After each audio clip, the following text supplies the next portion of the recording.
आज हम लोग देखेंगे अति चालकता के बारे में। ठीक है, इसके पहले थोड़ा सा प्रीवियस नॉलेज ये ले लेते हैं कि जो चालक पदार्थ होते हैं उनका प्रतिरोध R बराबर होता है रो L अपॉन A। इसके अलावा R का एक और फॉर्मूला पढ़ा कि किसी भी टेम्परेचर पर जो प्रतिरोध होता है वो इस फॉर्मूले के द्वारा दिया जाता है। ठीक है, यह फॉर्मूला बताता है कि किसी भी चालक पदार्थ का, किसी धातु का जो प्रतिरोध होता है वो तापमान बढ़ाए जाने पर बढ़ते चला जाता है। यदि हम R और T के बीच में ग्राफ खींचे, मान लो यहाँ पर T मतलब टेम्परेचर है और यहाँ पे R मतलब रेजिस्टेंस या प्रतिरोध है, तो टेम्परेचर बढ़ाए जाने पर ये क्या होता है, प्रतिरोध भी क्या होते हैं, बढ़ते चला जाता है। मतलब आप टेम्परेचर को बढ़ाओ, प्रतिरोध भी बढ़ता चला जाएगा। आप ग्राफ को देखोगे ना तो कुछ ऐसे होगा। ठीक है, इसका मतलब ये ग्राफ भी बताऊंगे। ये क्या बोल रहा है कि R समानुपाती है हम टेम्परेचर के, लिख सकते हैं। इस फॉर्मूले का क्या मतलब है, ये समानुपात का क्या मतलब है कि यदि टेम्परेचर बढ़ेगा, ठीक है, तो प्रतिरोध भी क्या होगा, बढ़ेगा। इसका उल्टा अगर हम बोले तो टेम्परेचर यदि घटेगा तो प्रतिरोध को भी क्या होना चाहिए, कम होना चाहिए। और यदि किसी तरीके से हम टेम्परेचर को परम शून्य ताप पर ले जाएं, दैट मीन्स 0 केल्विन, ये 0 केल्विन कहलाता है परम शून्य ताप, है ना। डिग्री सेल्सियस नहीं, मैं केल्विन की बात कर रही हूँ। हम लोगों ने पिछली कक्षाओं में तापमान के 4 तरीके पढ़े थे, डिग्री सेल्सियस, रायमन, फ़ारेनहाइट और केल्विन। तो ये केल्विन है।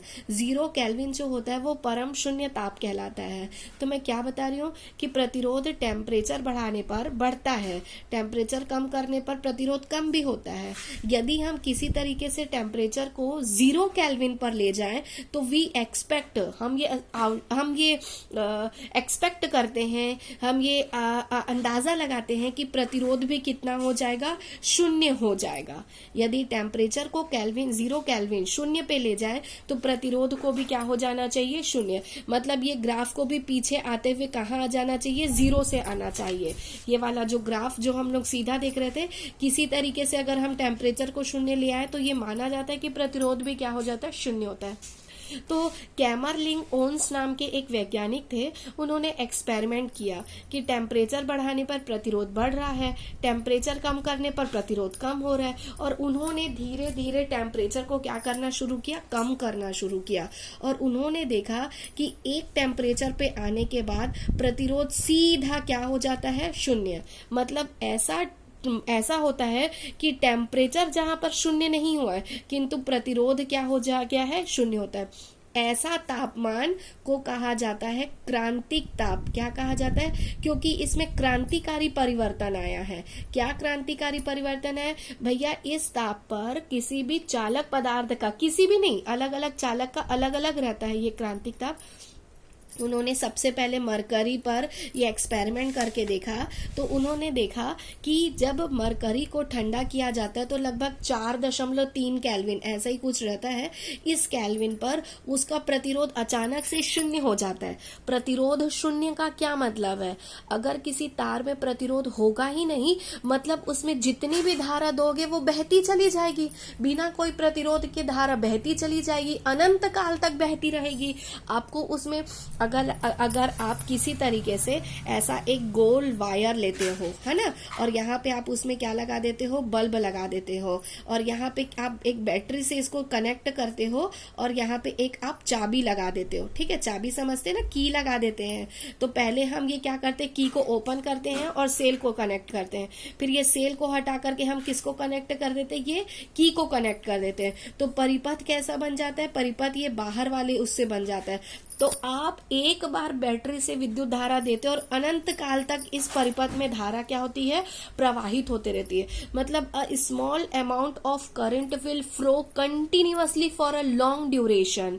मतलब एक छोटी सी धारा का एक थोड़ा सा भी मात्रा कई सारे समय तक, लंबे समय तक चलता जाएगा। क्यों ये धारा खत्म नहीं होगी, क्योंकि तार में तो प्रतिरोध ही नहीं है। प्रतिरोध के कारण धारा का मान क्षीण होता जाता है, कम होता चला जाता है, और फलतः वह एक समय खत्म हो जाता है। क्यों? क्योंकि प्रतिरोध होता है। यदि प्रतिरोध ही ना हो, ये एक बल्ब है ना, यदि प्रतिरोध ही नहीं है तो धारा क्या रहेगी? कई समय तक चलती चली जाएगी। तो किसी भी चालक की वह अवस्था जब उसका प्रतिरोध शून्य हो जाता है कहलाता है अतिचालकता। क्या कहलाता है? अतिचालकता। किसी चालक पदार्थ के टेम्परेचर को कम किया जाए तो उसके प्रतिरोध का मान भी कम होता चला जाता है, तथा यह देखा गया कि एक पर्टिकुलर किसी एक विशेष तापमान पर आने के बाद प्रतिरोध का मान शून्य हो जाता है। प्रतिरोध का मान शून्य होने पर धारा का मान क्या होता है? अनंत समय तक बहता चला जाएगा। चालक के इस विशेष गुण को क्या कहा जाता है? अति चालकता कहते हैं। और चालक, यही चालक क्या कहलाएगा? अति चालक कहलाएगा। क्लियर है यहाँ तक के? अब यह भी देखा गया, मतलब अगर आपको अति चालकता को परिभाषित करने के लिए बोला जाए तो आप सिंपल लिखोगे अति चालकता मतलब प्रतिरोध R बराबर 0। अच्छा, ऐसा और क्या? अति चालकता को इंग्लिश में बोला जाता है सुपर कंडक्टिविटी, है ना? क्या कहा जाता है? सुपर कंडक्टिविटी कहा जाता है। क्या बात है इसको जो सुपर बनाती है? क्या प्रतिरोध का शून्य होना ही इसको सुपर बनाता है? नहीं, एक और गुण होता है। जब भी कोई पदार्थ जिसमें R का मान शून्य हो गया है, देखा जाता है कि ये अपने में से क्या करता है? विद्युत बल रेखाओं को, चुंबकीय बल रेखाओं को भी जाने नहीं देता। मतलब वो पदार्थ प्रति चुंबकीय हो जाता है। ठीक है, अब मैं ये प्रति चुंबकीय शब्द को बताती हूँ। आप लोह चुंबकीय पदार्थ जानते हैं। क्या होते लोह चुंबकीय पदार्थ?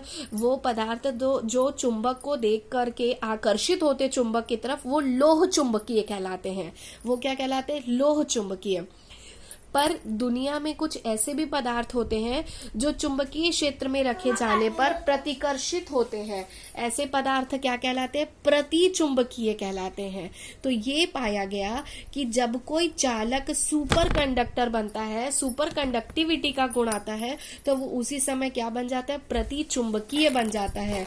मतलब इसका दूसरा गुण आता है कि इसमें कोई भी चुंबकीय क्षेत्र उत्पन्न नहीं होता, चूंकि इस पे जैसे ही टेम्परेचर TC हो जाता है, मतलब क्रांतिक ताप होता है, इसमें एक साथ दो गुण आ जाते हैं। कौन कौन से? इस टेम्परेचर पर इसमें दो गुण आ जाते हैं। एक तो प्रतिरोध का शून्य, दूसरा इसका चुंबकीय क्षेत्र को प्रतिकर्षित करना या चुंबक को प्रतिकर्षित होना, इसमें धारा का अनंत समय तक प्रवाहित होना और इसका प्रति चुंबकीय होना। ये दो गुणों के कारण वही चालक अब क्या कहलाता है? अति चालक कहलाता है, सुपर कंडक्टिविटी कहलाता है। और इसके ये प्रति चुंबकीय होने के गुण को ही अलग से कहा जाता है मिजनर इफेक्ट। क्या कहा जाता है? मिजनर इफेक्ट कहा जाता है, मिजनर का प्रभाव कहा जाता है। क्लियर है यहाँ तक के?